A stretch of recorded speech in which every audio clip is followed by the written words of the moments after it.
Salam, Bapak Ibu, saudara-saudaraku, dan juga keluargaku yang kekasih. Kita akan menikmati persekutuan dengan Tuhan melalui firman-Nya yang hari ini menjadi makanan rohani kita. Bapak Ibu, saudara-saudara, mari kita berdoa. Ya Tuhan Allah Bapa yang baik, kami bersyukur kepada Tuhan. Engkau memberikan kami waktu dan kesempatan untuk bersekutu dengan Engkau melalui sabda-Mu. Berbicaralah Tuhan kepada kami dan curahkan Roh Kudus-Mu agar firman-Mu menjadi sukacita kami dan pelita di dalam kehidupan kami. Di dalam nama Tuhan Yesus Kristus kami berdoa. Amin. Saudara-saudaraku, Bapak Ibu yang kekasih, firman Tuhan yang menjadi renungan bagi kita pada minggu yang berbahagia ini dari kitab Injil Yohanes pasal 3 ayat 1 sampai dengan 17. Demikian firman Tuhan menjadi renungan bagi kita. Saya bacakan kepada kalian semuanya. Adalah seorang Farisi yang bernama Nikodemus, seorang pemimpin agama Yahudi. Ia datang pada waktu malam kepada Yesus dan berkata, "Rabi, kami tahu bahwa engkau datang sebagai guru yang diutus Allah. Sebab tidak ada seorang pun yang dapat mengadakan tanda-tanda yang engkau adakan itu, jika Allah tidak menyertainya." Yesus menjawab, katanya, "Aku berkata kepadamu, sesungguhnya jika seorang tidak dilahirkan kembali, ia tidak dapat melihat kerajaan Allah." Kata Nikodemus kepadanya, "Bagaimanakah mungkin seorang dilahirkan kalau ia sudah tua? Dapatkah ia masuk kembali ke dalam rahim ibunya dan dilahirkan lagi?" Jawab Yesus, "Aku berkata kepadamu, sesungguhnya jika seorang tidak dilahirkan dari air dan roh, ia tidak dapat masuk ke dalam kerajaan Allah. Apa yang dilahirkan dari daging adalah daging, dan apa yang dilahirkan dari roh adalah roh. Janganlah engkau heran, karena aku berkata kepadamu, kamu harus dilahirkan kembali. Angin bertiup kemana ia mau, dan engkau mendengar bunyinya, tetapi engkau tidak tahu dari mana ia datang atau kemana ia pergi. Demikianlah halnya dengan tiap-tiap orang yang lahir dari roh." Nikodemus menjawab, katanya, "Bagaimanakah mungkin hal itu terjadi?" Jawab Yesus, "Engkau adalah pengajar Israel, dan engkau tidak mengerti hal-hal itu. Aku berkata kepadamu, sesungguhnya kami berkata-kata tentang apa yang kami ketahui, dan kami bersaksi tentang apa yang kami lihat, tetapi kamu tidak menerima kesaksian kami. Kamu tidak percaya waktu aku berkata-kata dengan kamu tentang hal-hal duniawi. Bagaimana kamu akan percaya kalau aku berkata-kata dengan kamu tentang hal-hal sorgawi? Tidak ada seorang pun yang telah naik ke sorga selain daripada Dia yang telah turun dari sorga, yaitu Anak Manusia. Dan sama seperti Musa meninggikan ular di padang gurun, demikian juga Anak Manusia harus ditinggikan, supaya setiap orang yang percaya kepadanya beroleh hidup yang kekal. Karena begitu besar kasih Allah akan dunia ini, sehingga Ia telah mengaruniakan anaknya yang tunggal, supaya setiap orang yang percaya kepadanya tidak binasa, melainkan beroleh hidup yang kekal. Sebab Allah mengutus anaknya ke dalam dunia, bukan untuk menghakimi dunia, melainkan untuk menyelamatkannya oleh Dia. Amin. Bapak Ibu, saudara-saudaraku yang kekasih, sedemikian jauh firman Tuhan yang telah kita bacakan. Bapak dan Ibu, kita sangat sungguh bersuka cita bahwa ada dialog yang sangat dalam antara Yesus dengan seorang pengajar Yahudi. Pengajar Yahudi itu bernama Nikodemus. Nikodemus ini adalah salah seorang ahli Taurat yang memahami tentang Taurat, memahami tentang kitab nabi-nabi, dan juga memahami tentang kitab-kitab atau ketubim yang dipahami oleh orang-orang Yahudi, bagian daripada kitab suci mereka. Bapak Ibu, tentu pergumulan untuk mencapai sorga atau masuk ke dalam kerajaan Allah adalah pergumulan yang terus-menerus menjadi pergumulan setiap orang yang berkehendak agar dia boleh dekat dengan Allah. Pergumulan seorang yang beragama. Pergumulan orang-orang yang berharap bahwa dia akan dapat hidup kekal. Dan pergumulan itu merupakan sesuatu pencarian yang tidak berkeputusan, bahkan belum didapatkan oleh para pengajar-pengajar Yahudi, sekalipun mereka memahami kitab Taurat itu dengan baik. Itu sebabnya seorang yang bernama Nikodemus yang menjadi pemimpin agama Yahudi ini, dia ingin berbicara dengan Yesus tentang pergumulan yang dialaminya soal agar ia dapat hidup kekal, tinggal di dalam kerajaan Allah. Tetapi kita melihat di dalam cerita ini dikatakan bahwa Nikodemus itu datang pada waktu malam hari. Sengaja penulis kitab Injil Yohanes ini menceritakan tentang waktu kedatangan Nikodemus ini.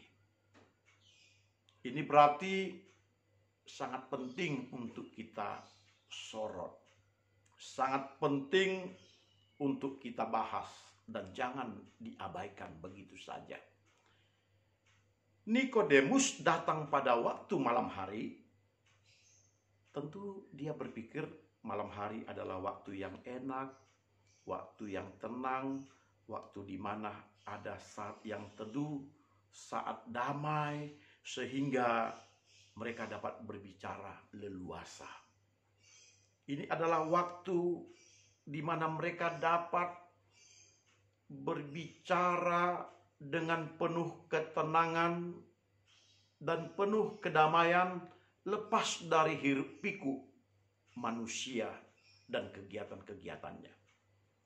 Tetapi di satu pihak dapat juga kita katakan bahwa ketika dia datang pada waktu malam hari, bisa saja untuk dia menyembunyikan dirinya dari kawan-kawannya, sehingga dia malu kalau dia datang siang hari. Sebagai seorang pengajar, dia malu terus terang bertemu dengan Yesus, dan dia mengambil waktu malam di mana dia berpikir bahwa dia tidak diketahui kawan-kawannya untuk datang bertemu dengan Yesus. Bisa saja terjadi demikian. Dua hal ini memang merupakan problema bagi kita. Tetapi bagi saya, baik dia datang pada waktu malam agar ada diskusi yang tenang, maupun mungkin untuk menyembunyikan dirinya dari teman-teman yang lain, dia malu datang kepada Yesus dan berbicara tentang bagaimana memperoleh kerajaan sorga. Tetapi bagi saya yang terpenting, dia datang kepada Yesus. Dia ingin waktu yang tenang, dan dia tidak ingin diketahui oleh sesamanya pengajar Yahudi, sesamanya orang Farisi. Dia mau face to face, piece a piece, bertemu dengan Yesus. Tentu ini adalah sesuatu yang sangat luar biasa. Seorang Nikodemus telah merendahkan dirinya untuk datang kepada Yesus. Karena Yesus bukanlah orang-orang yang mereka tempatkan sebagai ulama yang terkenal atau seorang pemuka agama yang terkenal. Justru di antara orang-orang Farisi itu secara umum mereka menganggap Yesus itu sebagai seorang penyesat. Tetapi kedatangan Nikodemus kepada Yesus membuktikan bahwa Nikodemus secara hati nurani percaya bahwa Yesus itu adalah seorang yang datang dari Allah. Seorang yang diberikan karunia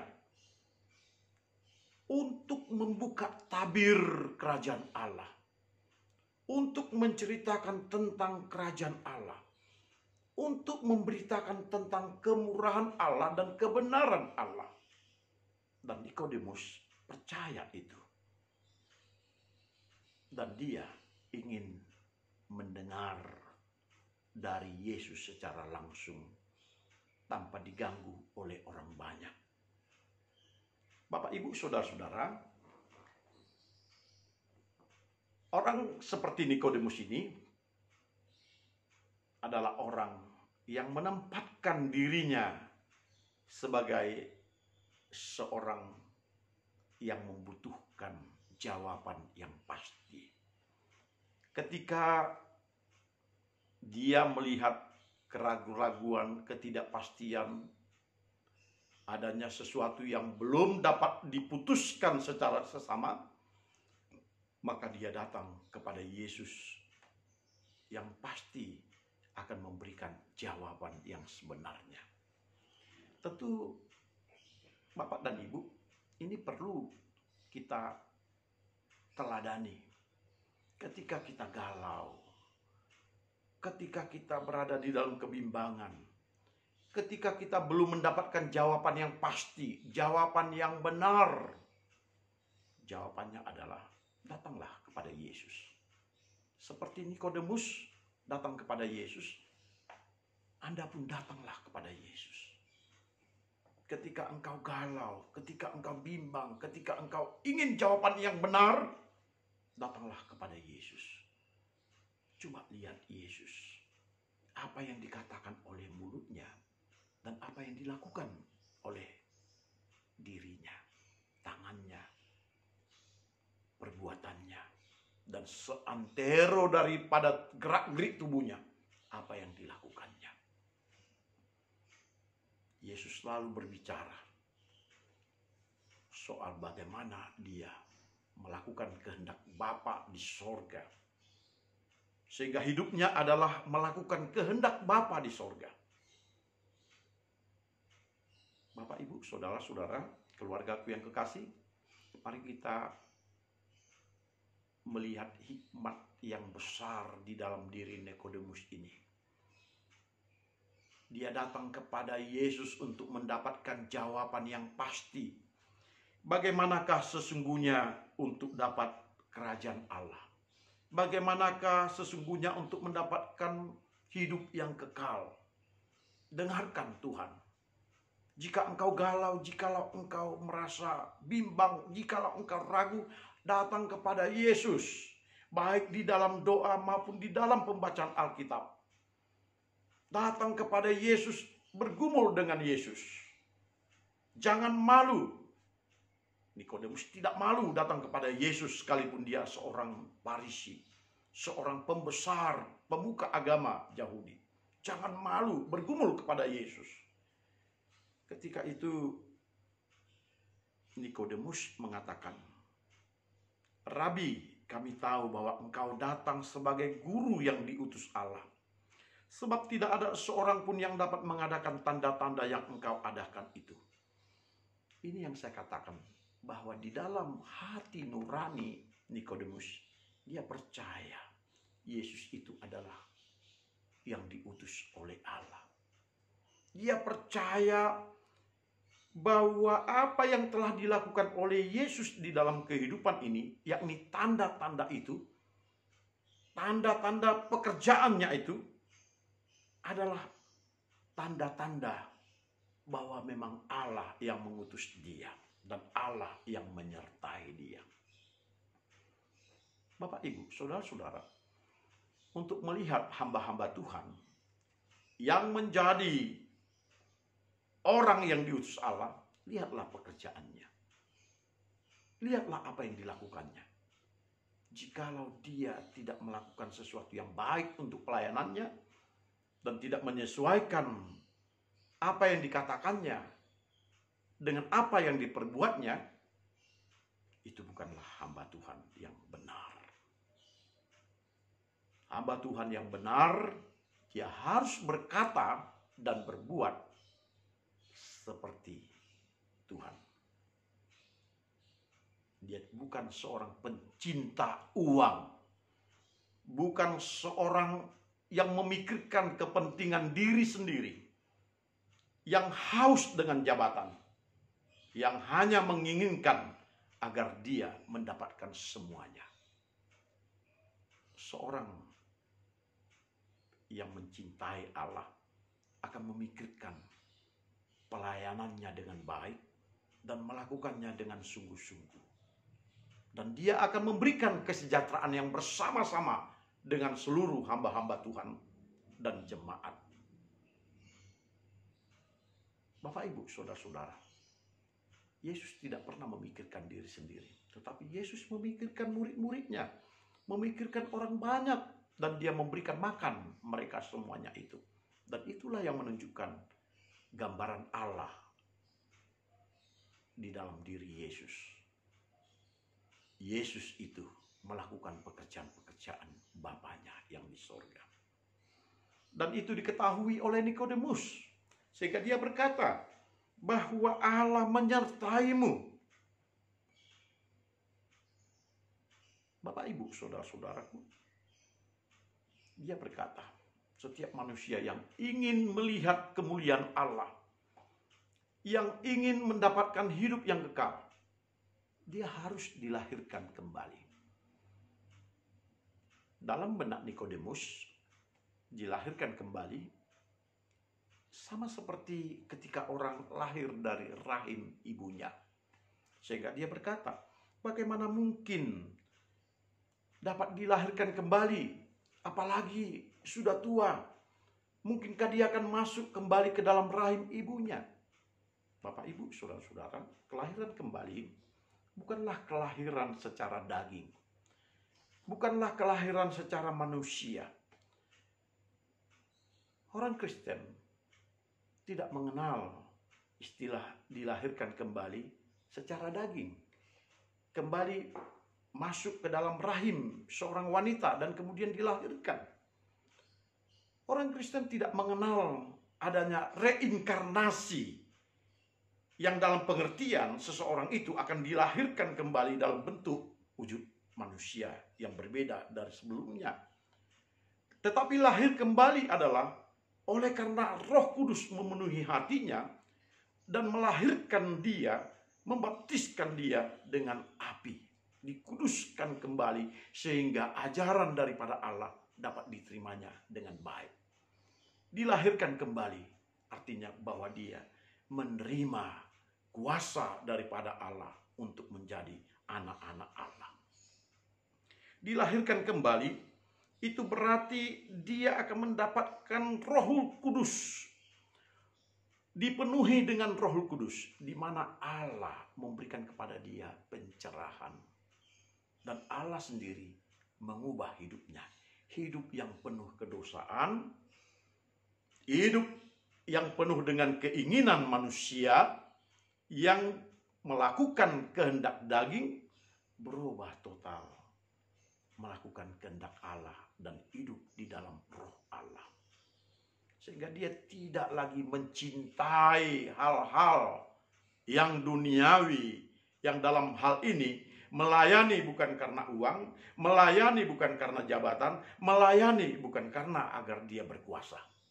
Jika ada orang yang melayani oleh karena keinginan mendapatkan uang, itu bukan dari Allah. Jika ada orang yang berkeinginan untuk mendapatkan pelayanan dan jabatannya, dan berjuang untuk jabatannya, itu bukan dari Allah. Mereka itu adalah hamba-hamba dunia. Mereka itu memang ditakdirkan untuk binasa secara manusia. Setiap orang yang ingin melayani Tuhan harus dilahirkan kembali. Dan dengan dilahirkan kembali, maka dia mendapatkan pengenalan tentang kerajaan sorga sepenuhnya.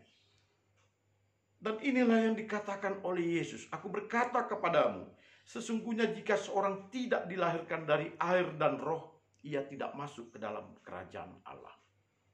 Jadi seorang itu harus dilahirkan dari air dan roh. Dari air, maka kita memahami bahwa Yesus berbicara soal pembaptisan. Pembaptisan itu yang paling utama adalah suatu penyangkalan terhadap manusia lama kita. Kita meninggalkan manusia yang lama kita. Dibenamkan ke dalam air. Sehingga menyimbolkan bahwa kita dibasuh dari dosa-dosa kita. Dilahirkan dari air, berarti kita menerima pengurusan, dibersihkan dari dosa-dosa yang lama. Dan kita muncul dari air setelah pembaptisan untuk menjadi manusia yang baru. Itu berarti kita dibaptiskan di dalam persekutuan nama Allah Bapa, Anak dan Roh Kudus. Tetapi lebih daripada itu, kita juga tidak cukup hanya pembaptisan air, tetapi pembaptisan roh.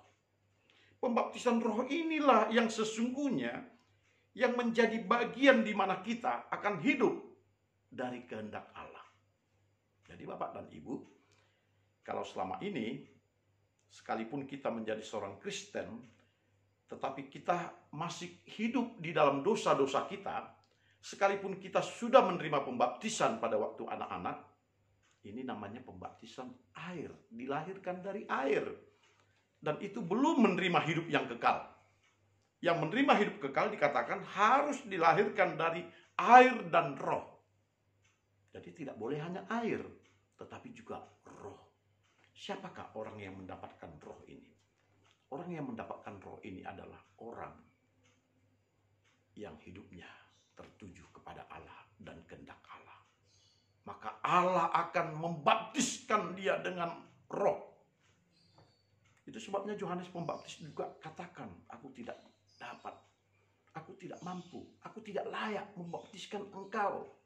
Karena dia tahu Yesus lebih berkuasa daripada Yohanes, dan dia akan membaptiskan manusia dengan roh. Yesus akan memberikan baptisan roh. Setiap orang yang menerima Yesus dan berkenan kepada Yesus akan menjadi orang yang dipenuhi dengan roh. Yang menerima Yesus akan mendapatkan pembaptisan roh.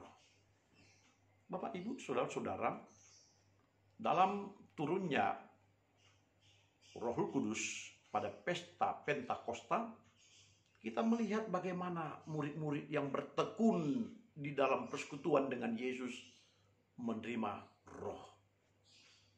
Sehingga murid-murid itu dapat berbicara dengan penuh luar biasa, dan akibatnya adalah banyak orang yang percaya pada Yesus dan dibaptiskan.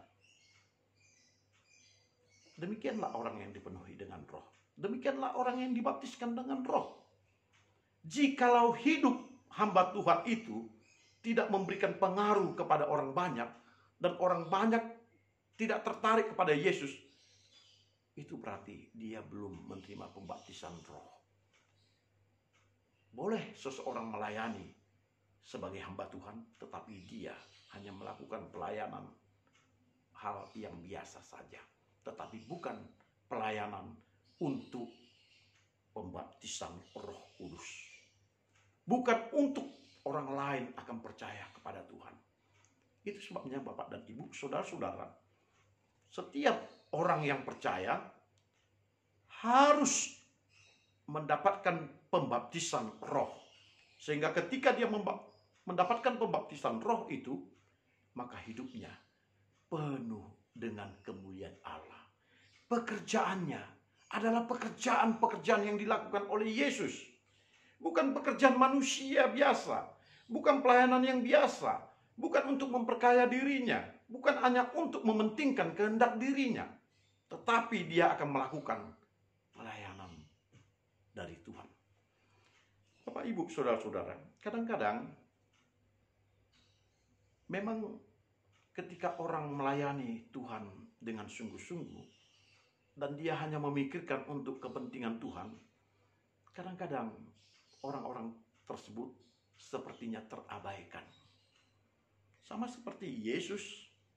Yesus tidak membuat banyak hal-hal yang menunjukkan kekuasaan dirinya selama di dunia ini. Bahkan dia seperti tidak punya rumah, seperti tidak punya tempat, seperti tidak punya apa-apa. Itu sebabnya dia berkata, burung punya sangkar, serigala punya liang, tetapi anak manusia tidak mempunyai tempat untuk membaringkan kepalanya. Untuk membaringkan kepalanya, dia tidak punya. Hamba Tuhan yang dipenuhi dengan Roh Kudus, dia tidak memikirkan rumahnya, jabatannya, uangnya, kekuasaannya. Karena orang yang dibaptiskan dengan Roh Kudus, dia hanya memikirkan, apakah pelayananku membawa kemuliaan bagi nama Tuhan? Apakah pelayananku memberikan pertobatan orang banyak? Apakah pelayanan saya telah mengubah orang banyak? Dan orang banyak ini semuanya telah menjadi percaya pada Yesus dan mendapatkan hidup yang kekal? Bapak, Ibu, saudara-saudara, Yesus tidak punya apa-apa. Bukan berarti dia tidak bisa mempunyai apa-apa. Jikalau Yesus mau, Yesus bisa mendapatkan semuanya secara duniawi ini. Tetapi Yesus tahu, seorang hamba Tuhan, seorang yang diutus Tuhan, bukan datang untuk memiliki dunia, tetapi justru memberikan nyawanya bagi dunia, supaya setiap orang yang percaya mendapatkan keselamatan yang kekal. Inilah kasih itu. Itu sebabnya dia katakan dia begitu mengasihi manusia, mengasihi dunia ini. Dan untuk itulah dia bersedia ditinggikan. Sama seperti Musa meninggikan ular di padang gurun, demikian juga anak manusia harus ditinggikan, supaya setiap orang yang percaya kepadanya beroleh hidup yang kekal.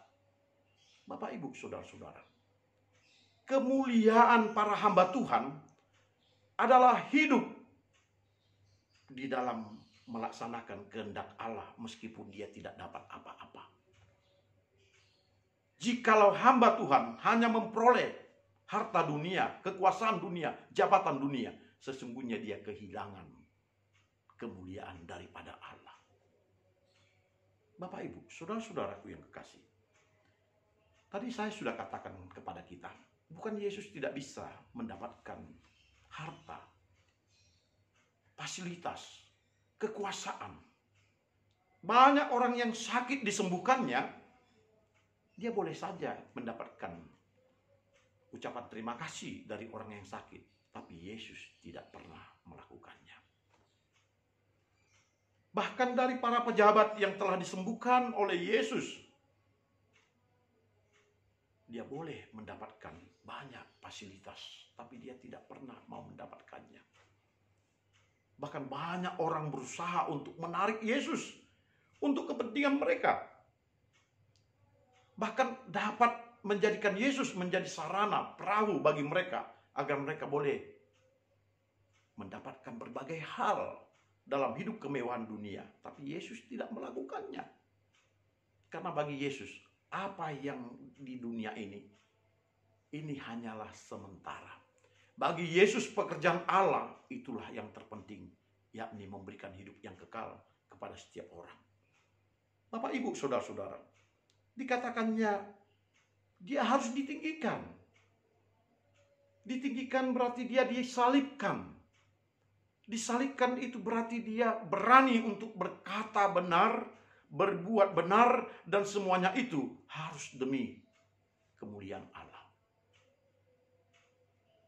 Seorang hamba Tuhan harus menjadi teladan bagi semua masyarakat. Dan itu hanya didapatnya ketika dia mengasihi Allah dengan baik. Ketika hamba Tuhan mengasihi Allah dengan baik, di sana dia dapat meninggikan Allah, memuliakan Allah. Ketika kita tidak mengasihi, maka kita tidak dapat berbuat apa-apa.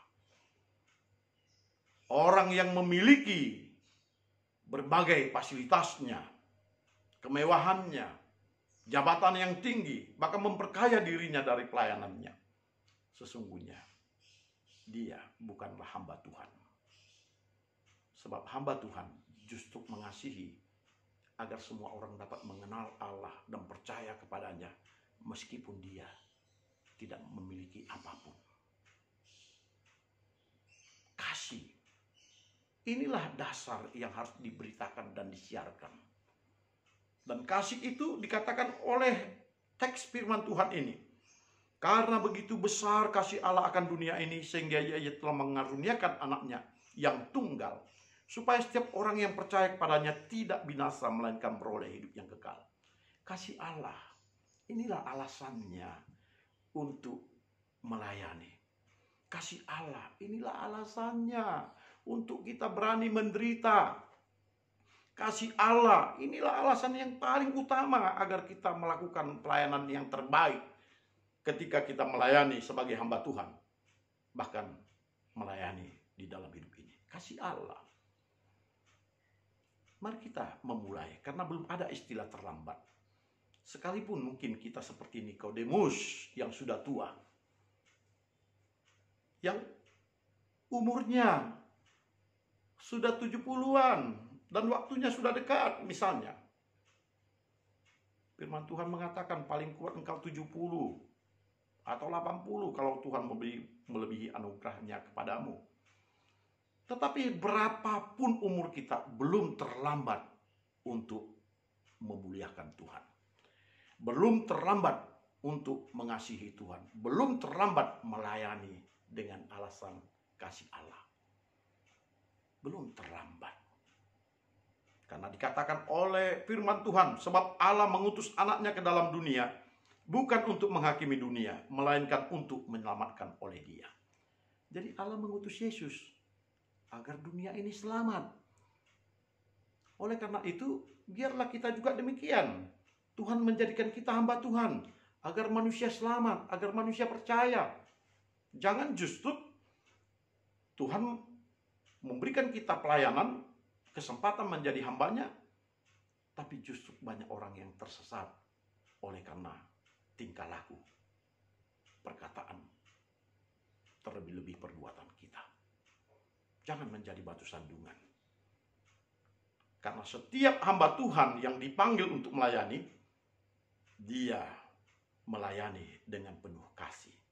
Setiap hamba Tuhan yang dipanggil untuk melayani, dia terpanggil untuk menyelamatkan manusia, bukan menyesatkan manusia. Bapak, Ibu, saudara-saudara, Nikodemus akhirnya memahami, sekalipun engkau melakukan kegiatan keagamaanmu di depan umum, di muka orang banyak, tetapi jika engkau tidak memiliki hati yang penuh kasih kepada Allah, pelayanan itu sia-sia. Sekalipun engkau adalah seorang pembesar, pejabat tinggi di keagamaan, seperti Nikodemus, tetapi jabatanmu yang tinggi itu tidak memberikan dampak yang baik untuk orang percaya kepada Allah. Yang memberikan perubahan kepada orang banyak adalah ketika engkau melayani dengan kasih.